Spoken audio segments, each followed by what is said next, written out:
भगवद गीता अध्याय 8 अक्षर ब्रह्म योग। नमस्कार मित्रों, स्वागत है आपके अपने चैनल महाकाव्य पर। आज हम एक अत्यंत महत्वपूर्ण अध्याय भगवद गीता का अध्याय 8 जिसे अक्षर ब्रह्म योग के नाम से जाना जाता है। इस अध्याय में श्री कृष्ण ने अर्जुन से आत्मा, ब्रह्म, मृत्यु और मोक्ष के विषय में गूढ़ ज्ञान साझा किया। तो चलिए इस अध्याय की गहरी समझ को हम सब मिलकर समझने की कोशिश करते हैं। अध्याय 8 शुरू करने से पहले पिछले अध्याय 7 में हमने जाना कि भगवान श्री कृष्ण ने अर्जुन को कर्म, ज्ञान और भक्ति के मार्ग का गूढ़ ज्ञान दिया।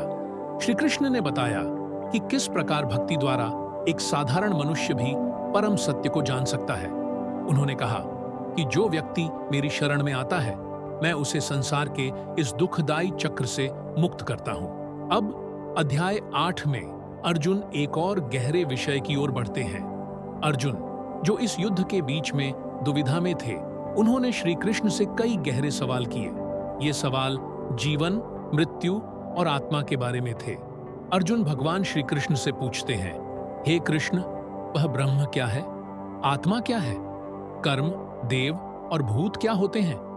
यहां अर्जुन श्री कृष्ण से जानना चाहते हैं कि जीवन के इस सबसे कठिन क्षण में वे आत्मा और ब्रह्म के बारे में अधिक समझ सकें।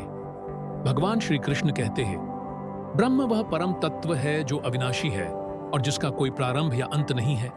आत्मा, जो हम हैं, वह शाश्वत रूप से निरंतर गतिशील है और कर्म वह क्रिया है जिससे हम अपना भाग्य गढ़ते हैं। उन्होंने स्पष्ट किया कि भूतकाल, वर्तमान और भविष्य सभी एक साथ अस्तित्व में रहते हैं। इस संसार में हर आत्मा एक स्वतंत्र इकाई है जो अपने कर्मों के अनुसार फल प्राप्त करती है। श्री कृष्ण ने कहा, अंत काले च मामेव स्मरण मुक्त्वा कलेवरम यह प्रयाति स मद्भावम याति नास्त्यत्र संशयः। अर्थात जो पुरुष अंत समय में मुझे ही स्मरण करता हुआ शरीर का त्याग करता है, वह मेरे स्वरूप को प्राप्त होता है, इसमें कोई संदेह नहीं। हे अर्जुन, जो व्यक्ति मेरे ध्यान में लगा रहता है, जो मृत्यु के समय मुझे स्मरण करता है, वह मुझे प्राप्त कर लेता है। उन्होंने यह भी कहा कि मृत्यु के समय अगर कोई व्यक्ति अपने मन, वचन और शरीर से ओम का उच्चारण करता है तो वह परमात्मा को प्राप्त करता है, क्योंकि वह परम तत्व अखंड, अडिग और सर्वव्यापी है। श्री कृष्ण ने बताया कि मृत्यु के समय व्यक्ति के द्वारा चुना गया मार्ग उसे अपने अगले जन्म की दिशा में ले जाता है। उत्तरायण मार्ग, देवयान मार्ग। यह मार्ग उन योगियों के लिए है जो ब्रह्म को प्राप्त करते हैं और मोक्ष के भागी बनते हैं। दक्षिणायण मार्ग, पितृयान मार्ग। इस मार्ग पर यात्रा करने वाले व्यक्ति पुनर्जन्म के चक्र में फंस जाते हैं। जो व्यक्ति पूर्ण भक्ति से परमात्मा का स्मरण करता है, वह उत्तरायण मार्ग से ब्रह्मलोक को प्राप्त करता है। श्री कृष्ण ने अर्जुन से कहा, जो व्यक्ति निरंतर मेरी भक्ति करता है, उसका मन स्थिर रहता है और उसकी आत्मा मुझ में विलीन हो जाती है। भक्ति योग से वह आत्मा परमात्मा के साथ मिल जाती है और जन्म मरण के चक्र से मुक्त हो जाती है। यहाँ भगवान ने भक्ति के सर्वोत्तम रूप को बताया। उन्होंने स्पष्ट किया कि भक्ति ही मोक्ष की कुंजी है। श्री कृष्ण ने कहा, जो व्यक्ति परम ज्ञान और भक्ति से मुझसे जुड़ता है, वह मेरे परम धाम को प्राप्त करता है। यहाँ जाने के बाद वह फिर से जन्म नहीं लेता। उन्होंने यह भी कहा कि हर जीव का असली उद्देश्य ब्रह्म को प्राप्त करना और सांसारिक बंधनों से मुक्ति पाना है। श्री कृष्ण ने ओम के महत्व को भी बताया। ओम इत्येकाक्षरम ब्रह्म व्याहरण माम अनुस्मरण यह प्रयाति त्यजन देहम सयाति परमाम गतिम।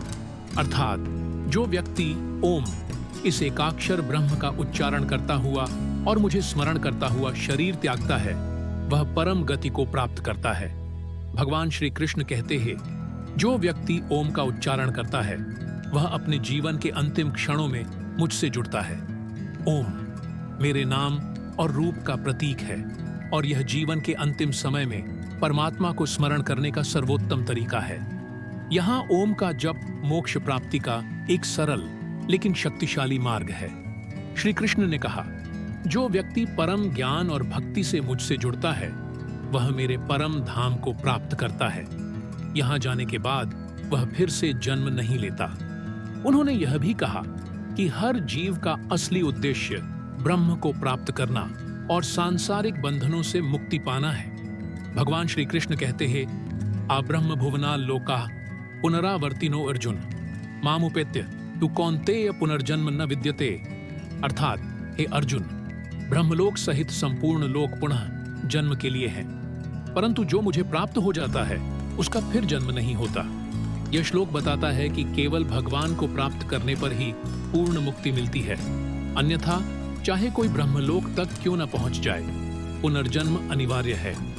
इस अध्याय के माध्यम से श्री कृष्ण ने हमें यह समझाया कि भक्ति, आत्मा का स्मरण और कर्म की शुद्धता ही जीवन का सच्चा मार्ग है। जब हम अपने जीवन में इन तत्वों को अपनाते हैं तो हम मोक्ष की ओर अग्रसर होते हैं और संसार के बंधनों से मुक्त हो जाते हैं।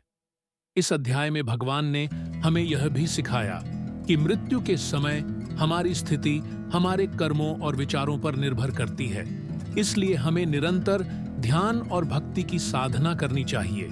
आशा है आपको यह वीडियो पसंद आया होगा। अगर आपको ये ज्ञानपूर्ण यात्रा पसंद आई हो तो हमारे इस वीडियो को लाइक करें, शेयर करें और हमारे महाकाव्य चैनल को सब्सक्राइब करना न भूलें। आपके एक लाइक से हमारा उत्साह बढ़ता है और एक शेयर से किसी जीवन में प्रकाश फैलता है। श्रीमद् भगवद गीता के अगले अध्याय में फिर मिलेंगे। जय श्री कृष्ण।